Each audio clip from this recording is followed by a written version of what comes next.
The only people who don't want to disclose the truth are people with something to hide. Welcome back to Live and Let Live on the Logos Radio Network. I'm Gary Johnson. We are live on Sunday, April 14th, and you can hear us every Sunday night for 2 hours beginning at 9 p.m. Eastern Time, 8 Central, 7 Mountain, and 6 Pacific. Archives of this program are available at logosradionetwork.com. In this hour, we're talking with Christopher Earl Strunk of Brooklyn, New York. He is the founder of the Association for Sovereign Home Rule Within. Their website is associationforsovereignhomerulewithin.org, but the easy way to find it is just to search for the term sovereign home rule. We're going to be talking about Christopher's adventures in courtroom land, I guess you would call it. He is a pro se litigant who has, I guess, gotten the attention of a few judges here and there, and we're going to talk about that. In particular, a judge who has just slapped him with a bill, I guess you'd say, for $177,000. Chris Strunk, welcome to Live and Let Live. Thank you very much. This is the day before the glorious leader's grandfather is going to go after you there in Austin. I hear you're one of the 5 cities in the United States. I can't figure out why. But that, tomorrow, not only is it tax day, it's Kim Il-sung's birthday. And I was just wondering why, although Austin's nice, and Karl Rove lives there, which is reason enough to go after Austin. But, I don't need to practice in court. I'm well aware of what the court system is. It's one of the co-equal branches of every government. We've got politically, we elect our judges, and they have the duties under the state constitution equal and at arm's length with the executive and the legislature. I've done close to 60 or 70 cases since 1995, and that I learned early on that I had hired an attorney to represent me in a foreclosure case here in Brooklyn. He had gone to Brooklyn Law, and he refused to do any practice in Brooklyn. And I said, how come? You even went to Brooklyn Law. He says, that's why I don't go to Brooklyn. Brooklyn's the 3rd largest city in the country. I'm trying to get home rule for Brooklyn, break loose of the city charter. And here in Democrat land, I became a Republican because I figured I would be left alone. And that, and the problem is that there's so few Republicans in Brooklyn that the Democrats bribe Republicans to get on the Republican ballot so that they can run as Republicans against the Democrats. They just arrested about 6 or 7 county chairmen and various elected officials for kickbacks and bribery to get on to become city mayor. Yeah, I have a modest existence. I worked for an attorney. Actually, I worked for Carl E. Person, who ran for president in the last go-around, was on the ballot in a number of states as a libertarian. And that I was working almost full-time for him, and I decided to take on the usurper, the grand usurper, in September of 2008. And I could not both do the work for him and at the same time take on the duties of going after, in both federal and state court, Obama and crew.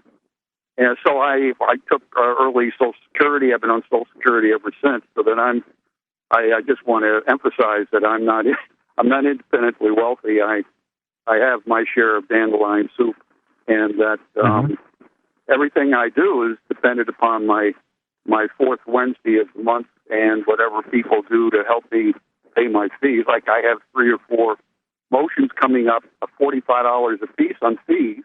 I've got and two $60 notices of appeal that need to be filed. I've got what I practice judicial politics. Let's put it that way. That I can do things that attorneys can't do because they're fearful for their living.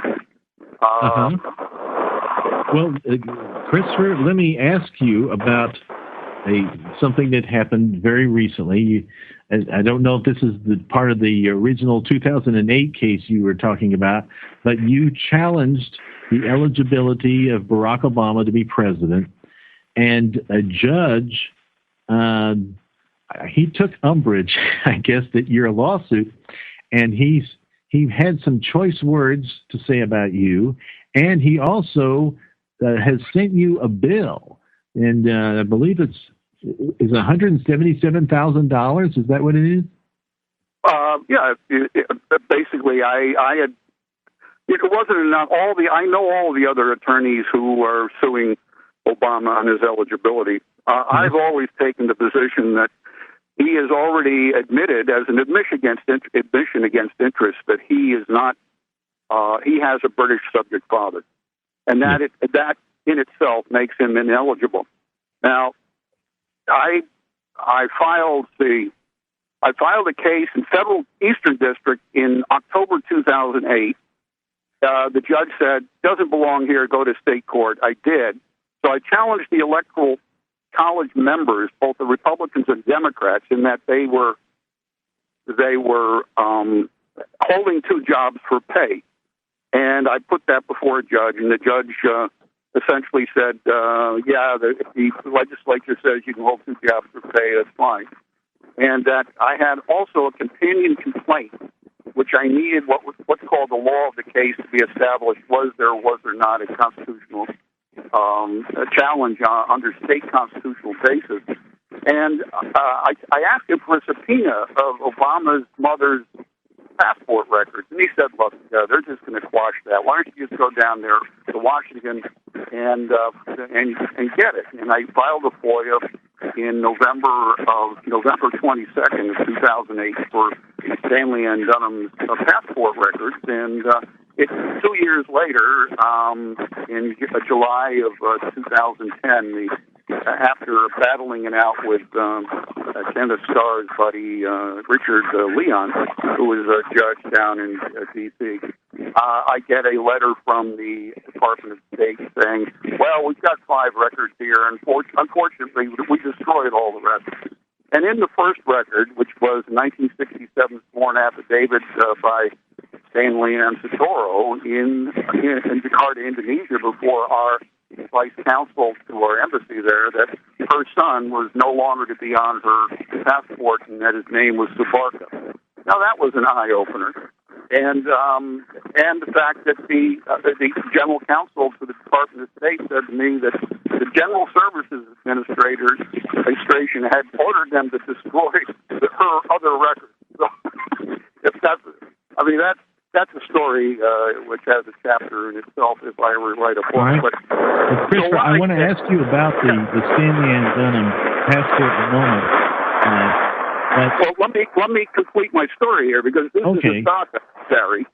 So I went back before the judge in the complaint case in 2010, and I said, "Look, I now have information that I want to do a first amended complaint on the companion case that I had filed in 2008." And he said, "Well, look, why don't you just file a new case?" And he asked me a series of questions, because I had listed all the defendants, including McCain. And he said, "Well, McCain, that's interesting. You voted for McCain." "Yes, I voted for McCain." And he says, "Well, when did you discover that he was not, that in fact he was not born in the Canal Zone, but in the city of Cologne?" Yeah. Which under the treaty made him not natural born because he was born in a foreign country. I said I found that out in July. He said, "Well, he says, well, you have standing. Why don't you go file another case, a new one, rather than amend?" So I filed one. The judge said you had standing? Wait a minute, I've never heard a judge say anybody has standing. They usually say nobody has standing. That's amazing to me. See, I was trying to amend the case before him, and he asked me a series of questions, and he said to me, and the Attorney General man was there, from State Attorney General, and he said, "Look, now you've got to be very clear on this, and you're under oath.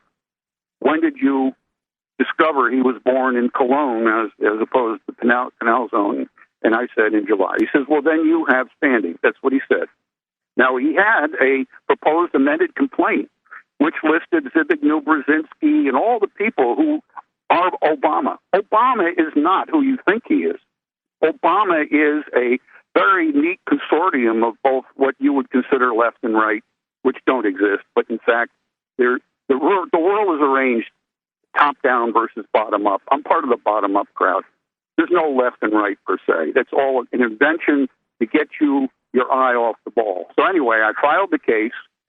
By the time I got it put together with 33 defendants in March of 2011, I didn't have enough money after paying the fees and printing it up and everything else to buy what's called a request for judicial intervention, which is signed to the judge. So basically, I let that sit until I could get my next paycheck, my next fourth Wednesday check, and I started serving. And it took me the full 120 days to serve. But in May, John McCain's attorney came in out of Washington and essentially committed perjury, saying there was no related case, and it got assigned to Judge Shack. And Shack is a political hack. He is the darling of Amy Goodman of Democracy Now!, the Socialist International, and that he is an elected judge, and he is a grandstanding, self-aggrandizing sinecure of the Democratic Party and the Socialists, who, in fact, was who sued the state to get a pay raise. You know, that he was complaining. He went from being a teacher to a judge, and I guess he hadn't found out by now that government service is called government service, not called government enrichment. So that he always was pushing for the pay raise. Every time there was a transcript, he was always moaning about his lack of pay. So I'm just giving you a sense of who this fellow is and what he represents, as opposed to the other judge I had, Judge Smith, who is a gentleman. Okay. All right, Christopher, we're coming up on a break here, and we'll let you tell us more about the political hack, author Shack. We're talking with Christopher Earl Strunk. His website is www.strunk.ws. That's STRUNK, and then .ws. He is the founder of the Association for Sovereign Home Rule Within. Their website is Association for Sovereign Home Rule Within.org. And we're talking about his efforts in court to challenge the eligibility of Barack Obama and John McCain to be president. You're listening to Live and Let Live on the Logos Radio Network. I'm Gary Johnson. The only people who don't want to disclose the truth are people with something to hide.